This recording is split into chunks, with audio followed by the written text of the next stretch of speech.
عمران خان چې دې ځل د حکومت سره کم گیم کوي نو دا گیم چې دی دا ډیر خطرناک دی. خو ته دوه شرطونه یې ښودي دي خو د دغه دوو شرطونو سره چې دی د دې حکومت په هم ختمي.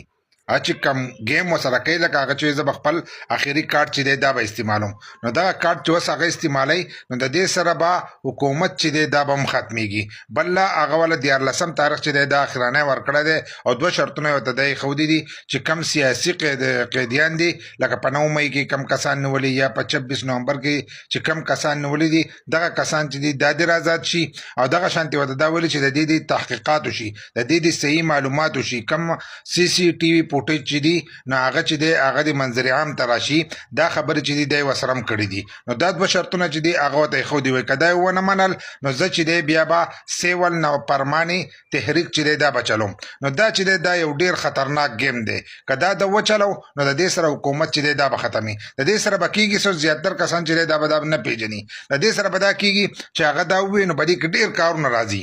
لکه ډیر کارونه به دې کې راځي لکه اوس د عوامو کم کسان چې پی ټی آی سپورټ کوي یا عمران خان سپورټ کوي یا به د خبرو کو سره مرګرتیا کوي چې د خبرې صحیح دي نو هغه به خپل بینکونو نه چې دی روپۍ به راوکوي بینک چې هغو کمې روپۍ دي دغه روپۍ هم رایستې شي د بهر ملک کم مسافر چې دي زیاتر چې دی هغه د عمران خان سره ولاړ دي هغه کسان چې دی هغه به ملک ته روپۍ چې دي رالیږل چې دی دا بند کړي دومره روپۍ به رالیږي چې د هغو د کور خرچه چې دی دا به چلیږي یا به په نورو طریقو چې دی ملک ته به رالیږي. که تاسو وګورئ زموږ د ملک د ټول نه غټ کاروبار چې دی دغه کاروبار دی چې د بهر ملک نه کم مسافر ملک ته روپۍ رالیږي نو په دغه باندې زموږ ملک چې دی دا چلیږي. د نورو ملکونو چې دی هغه ایکسپورټ لکه د ملک نه چې بهر ته کم سامانونه وځي هغه خرڅېږي دا کاروبار د موږ ته چې دی په دغه باندې زیات ډالر چې دی په دې باندې میلاویږي. دغه شانتې نور به دې کې ډېر کارونه دي چې هغه به ورسره هم کېږي. دا سیول ناپرمانه تحریک نه دی که دا یې شروع کړو نو د دې سره به دغه هر سره شروع شي نو په ملک کې چې دی هر شی به بند شي لکه د دې روزګار چې دی بند به شي د به ملک چې دی دا به نور نشي چلولی. بل لا چې عوامو ته به د دې سره مشکل راځي